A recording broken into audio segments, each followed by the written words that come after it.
আমার এক বোন এখানে দীর্ঘক্ষণ আহাজারি করেছেন, তার সন্তান হারানোর বেদনা এবং সন্তানকে পুড়িয়ে মারার বেদনা, এটা আমি নিতে পারছিলাম না, নেওয়া যাচ্ছিল না। আমি ভাবছিলাম কোন দেশে আমরা বাস করি, যে দেশের নিজের সরকার তার ছাত্রকে হত্যা করে পুড়িয়ে মারে। এটা অবিশ্বাস্য।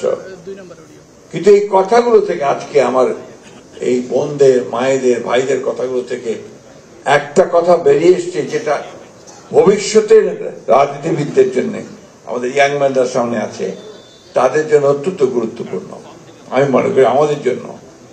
সেটা হচ্ছে, এখানে খেয়াল করে দেখবেন, প্রায় প্রত্যেকে বলেছেন যে আমার একমাত্র সন্তান, অথবা আমি খুব কষ্ট করে তাদের পড়ার খরচ বের করার চেষ্টা করি, তারা টিউশনি করে নিজেরা চাকরি করে পড়ে।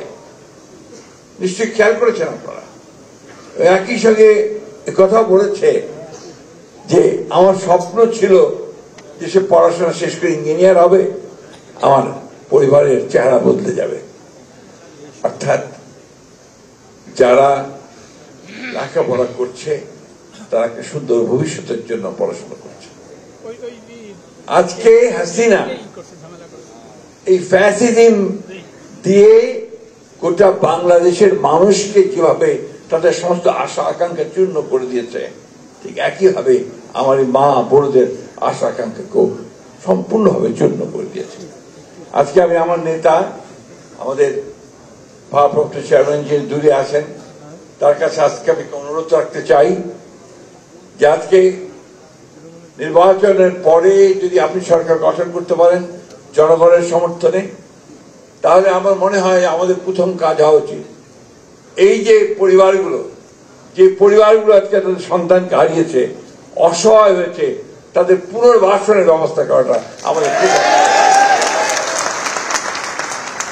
সেই সঙ্গে আমি আরেকটা প্রস্তাব রাখতে চাই। এখানে বিশ্ববিদ্যালয়ের ভাইস চ্যান্সেলর আছেন, শিক্ষার্থীরা আছে, আমরা আছি, শুধু কথায় নয়। আসুন আমরা এদের জন্য, এই পরিবারগুলোর জন্য একটা ফান্ড তৈরি করি, যে ফান্ডের মধ্যে দিয়ে আমরা তাদেরকে সহযোগিতা করতে পারি।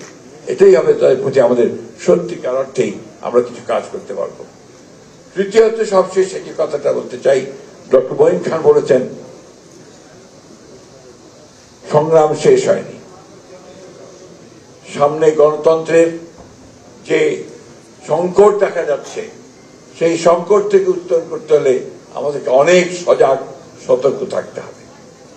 আজকে গণতন্ত্রে উত্তরণের যে স্বপ্ন আমাদের, সেই স্বপ্নকে বাস্তবায়িত করতে হলে আমাদেরকে আরো সজাগ হয়ে, আরো সতর্কতার সঙ্গে আমাদেরকে ভবিষ্যতের দিকে কাজ করতে হবে।